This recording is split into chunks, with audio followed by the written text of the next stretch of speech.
It's HardRockChick, and I'm here with Jay Ruston, music producer. So, Jay, why don't you tell me about the first album that you heard that got you the idea to do what you do today? It's probably a combination of many records. Probably the first sort of rock or hard rock band I listened to was Van Halen. Growing up near Detroit, they got played on the radio constantly. Van Halen, Journey, Kiss, all those kind of bands. But I didn't really notice production or sound until I heard Iron Maiden. Hmm. And then I started reading credits, Martin Birch, Mutt Lange, people like that. And it just sort of caught my eye. So then I'd start looking for records that they produced, like Black Sabbath or Def Leppard, things like that. So AC/DC. And yeah, just from that point on, it led me to Rush, Dream Theater, and then it got even later Alice in Chains, Soundgarden. It sort of evolved into different producers and different styles of music, but it sort of started in the early 80s. Great. And then what about training, and what were some of your first experiences in the field? I decided kind of at the end of high school, it was sort of, okay, stay in a band and keep touring and risk that, or do what seemed really interesting, which was, be in a studio. So I found at the time, the only recording school in Canada was near Toronto, and it was called Music Industry Arts. And they had a great staff, and one of the production teachers was Jack Richardson, and Jack had produced all the Guess Who records, American Woman and These Eyes, and Guess Who had broken off into Bachman Turner Overdrive. So it was all this great history, and he had also produced Alice Cooper, and he discovered Bob Ezrin. So it was kind of a really amazing experience to work with somebody like that, and all the other teachers were really great too. And then Jack's son is Guga Garth, who produced Rage Against the Machine, and since then, tons of amazing hard rock and metal records. So that kind of got me started, just a basic college course learning engineering and just the basics of being in the studio and etiquette and all that kind of thing. But it wasn't until I just started working in a studio and being in the trenches where I really learned, what to do wrong for a long time. Yeah. So we're here to talk mostly about the Grammy-nominated song "I'm Alive" from Worship Music. So take me back to when you first got involved with the album. Well, I had met Scott Ian from Anthrax working with Steel Panther. He had come in the studio. He came here actually to my studio and played some guitar and hung out, and we really hit it off. And I did some mixing for him on some live stuff with the Big Four and some other Anthrax things. And they were working on their record and had recently got Joey Belladonna back in the band. Right. And they were looking for a place to do vocals with him and a producer that, he would hit it off with, and he thought we should meet. So I met Joey at one of their shows here in town, and we talked very briefly, but, it was definitely a good vibe. And then just over the next few months, we'd trade emails and phone calls and just kind of get to know each other a little bit, because he'd been out of the band for a long time, and I don't know how he felt about just jumping right into the studio and getting into vocals. I think there was like a comfort level that needed to be sort of set. Established. Yeah. And so we finally decided to just give it a shot, have him come out for a weekend and spend a couple days here. And first day he got here, we just sort of hung out and went and had lunch, and I showed him a few cool spots in LA that I like, and we're both vegetarians, so it was kind of cool to hit that up. And where'd you take him? Oh, I took him to all my favorite spots. Hugo's in the Valley here, Veggie Grill in Hollywood.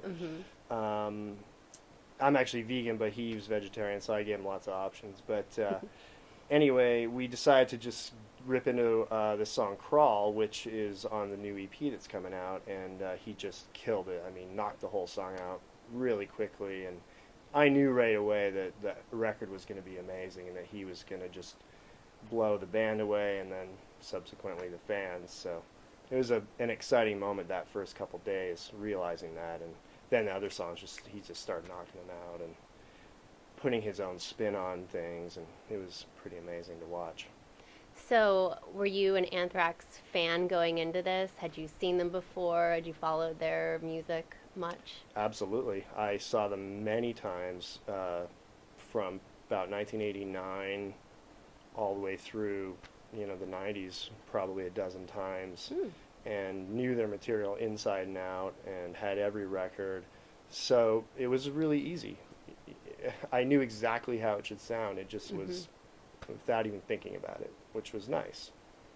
So, beyond, I think, this album being an interesting time for Anthrax, with Joey Belladonna coming back, it was also kind of an elevated moment for the band with the Big Four shows, as you mentioned before. Did that put any sort of additional pressure on you at all?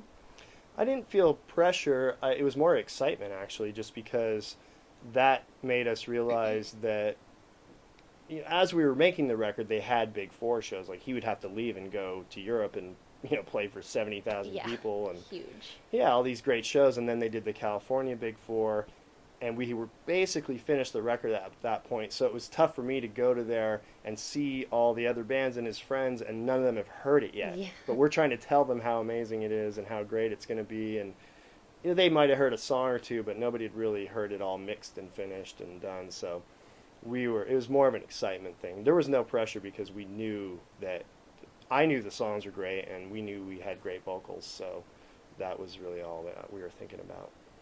So when you took on this project, this album was kind of in an interesting state because it had been in progress for a long time. In fact, the band calls it their most emotional album, I believe is the quote. For sure, yeah. Can you comment on kind of what it meant for you coming in kind of late in the process?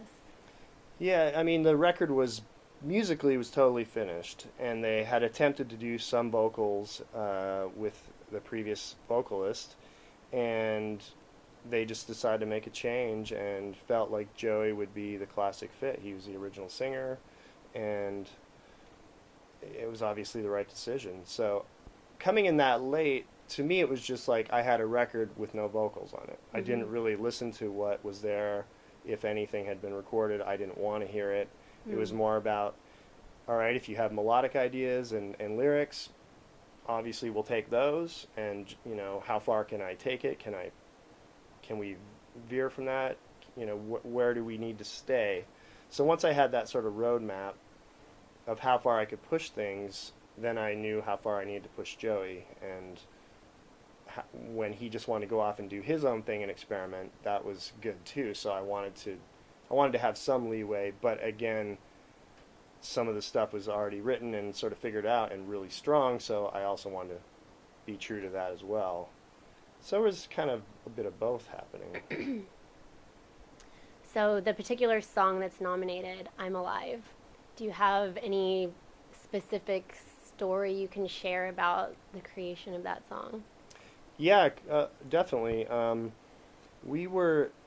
That was one of the earlier songs, actually, that we got vocals done, because it took us 3 or 4 months to do the vocals because they were playing so much. So I'd get him for 2 or 3 days, and he'd have to leave again. And I think it was on the first trip, actually, that he did I'm Alive. And the chorus of that song kept changing. We had an initial melody line that we were working with and some harmonies that sort of made the melody. And then we wanted to try a couple other ways, so it kept bouncing back and forth a little bit, and it was not a subtle change. Like, it was a pretty obvious change to the way the chorus would enter and finish, and lyrics sort of stayed the same, but it was just more about the delivery and starting way up here or starting in the middle vocally, what was the most effective entrance. And it took a while to figure that out because I think it's one of the best songs on the record and definitely the most catchiest.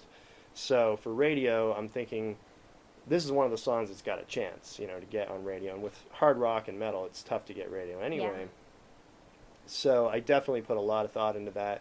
But it was really the band, the 5 of them, just putting their heads together and saying, what's the best melody? Because we had 3 or 4 options, and they were all really good. So, and I don't want to say it got tense, but certain members felt really strongly about one melody and certain felt strongly about another. So it eventually came together, I think, to the best, and we figured out the best harmonies. So it was a challenge, but it wasn't a challenge to do it. It was just like when you have that many options that are good, that can be just as difficult as not having something. Sure. Making that choice, you know. Definitely. So this isn't your first Grammy nomination, correct? Yeah, I mixed a record a few years ago by a band called Jars of Clay, who are a Christian rock band, and they got nominated for Best Gospel. And so I mixed that record, no production involved in that. So that was exciting too. They didn't win, but it was still really cool. I was happy for them. They had won in the past, at least once, maybe twice actually. So it was pretty neat for that first one for sure. And now here's number 2. Then wasn't Steel Panther nominated? I don't think they were nominated for a Grammy. We were hoping to get the comedy nomination, right, but it's the year their first record came out, there was like 3 or 4 huge comedy records came out. It was just, you know, maybe the next year. Yeah, got it. So yeah. So what would you say? Is there anything while you're working on a record that makes it more viable for a Grammy nomination than maybe something else that you worked on? You know, I don't know, because I just made a country record actually a few months ago for an Australian group, and it won the Australian ARIA, which is their Grammy, and it's just a great record. They're great songs, great singers, live musicians in a room. I think that, for me personally, that makes a difference.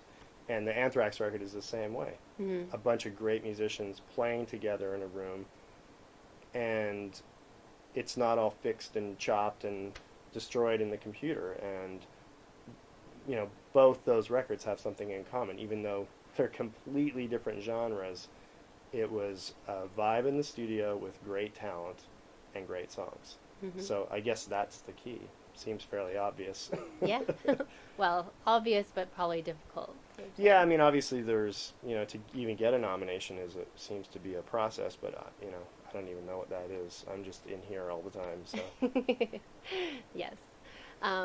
So what is an artist that you would love to work with that's on your dream list?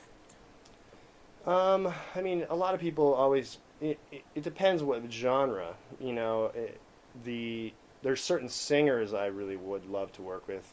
Steve Perry I've always loved, and he was a huge influence on Joey from Anthrax as well. I can see that. And we just covered a Journey song actually, and he just knocked it out of the park. You know, I'd love to work with Metallica, Slayer, Volbeat. There's so many great metal bands that I haven't worked with yet that I love. And then there's all kinds of, you know, non-metal rock bands. There's a band from the UK called Stereophonics that I love. Muse. I mean, there's dream bands, you know, that's like off in the distance, but you never know. Yeah, absolutely. Great. Well, will I see you at the Grammys next Sunday? Possibly. I'm definitely going to be at some of the parties. What will you be wearing? Probably a suit. All right. All right. Well, thanks for taking time to talk to me, and good luck with the nomination. Thank you. Appreciate it.